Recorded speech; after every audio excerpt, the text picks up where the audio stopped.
Sugar cane bridge. रुद्राराम नाम का एक गांव था। वो गांव गन्ने के खेत के लिए बहुत मशहूर था। मगर पके हुए गन्ने को लेकर शहर जाकर बेचना है तो बीच में उनको नदी पार करके जाना पड़ता था।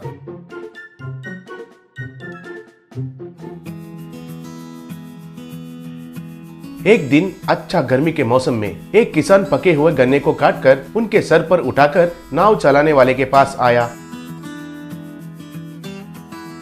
है बाबू, शहर लेके जाना है, आओगे क्या? क्या दादाजी, पानी कहाँ पे है नाव चलाने के लिए? पानी के बिना नाव कैसे चलता है? फिर वो किसान नदी के तरफ देखकर, अरे बाप रे, अब कैसे बेचूंगा? वही है दादाजी मेरी परेशानी भी। सालों भर मेहनत करके गन्ने को उगाए हैं और अभी हाथ से जा रहे हैं तो किसी को भी दुखी होता है ना। वो शाम पंचायत के पास सब किसान जमा हो गए। देखिए, हमारे गांव में नया इंजीनियर आया है, आप लोगों को कुछ पूछना है तो पूछ सकते हैं। हमारे गांव में हर साल कोई ना कोई इंजीनियर आते ही रहते हैं, मगर क्या फायदा है, बोलिए? इतने सारे इंजीनियर्स आने के बाद भी कुछ नहीं कर पा रहे हैं, मतलब कितना बड़ा समस्या है। आप लोग भी सोचिए। क्या इंजीनियर साहब, मैं ही बात कर रहा हूँ, आप कुछ बोलेंगे कि नहीं? हाँ हाँ, वही है जी, समस्या बहुत बड़ी है, बहुत मुश्किल है। ये आपकी बस की बात की नहीं है कहकर पता चल गया है, मगर असली बात बताइए। इस साल हमारा फसल बहुत अच्छे से आया है ना जमींदार जी, कितने में खरीदेंगे, बोलिए? क्या खरीदना है? खरीद कर कैसे बेचेंगे? नदी में एक बूंद भी पानी नहीं है, कैसे शहर के बाजार में ले जाकर बेचेंगे? इस साल सबको नुकसान होगा कहकर गवर्नमेंट को शिकायत करके नुकसान का पैसे लेकर आता हूँ, कहकर वहां से चला गया। तब किसान लोग बहुत उदास हो गए। उस शाम को नवीन नाम का एक इंजीनियर इंजीनियरिंग का पढ़ाई पूरा करके रुद्राराम आया। गांव में गलियों में ऐसे चलते ही जा रहा था, तभी एक एक घर से एक एक किसान बाहर आकर उनके गन्ने फेंकने लगे। नवीन को कुछ भी समझ में नहीं आया।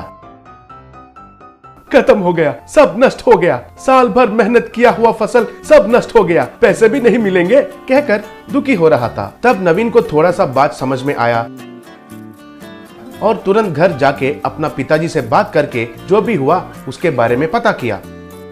अरे बापू, सब लोग ऐसे पागल की तरह क्यों कर रहे हैं? मेहनत करके उगाया हुआ सबका नुकसान खुद करेंगे क्या?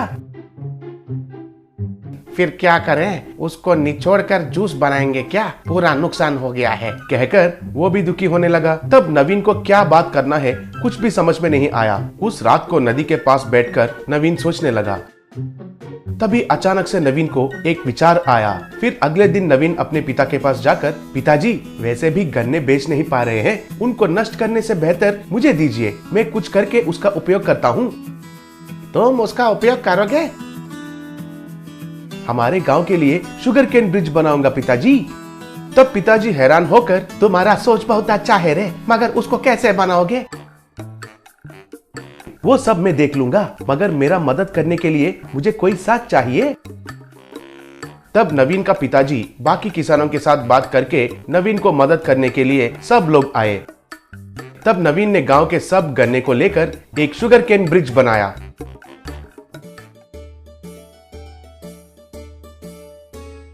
तब बाकी सब किसानों ने बचा हुआ गन्ने को सर पर उठाकर ब्रिज पर चलकर दूसरा किनारे पर जाकर शहर में गन्ने को बेचकर अच्छे से कमाने लगे। फिर अगले दिन गांव वाले सब नवीन का खूब तारीफ किए।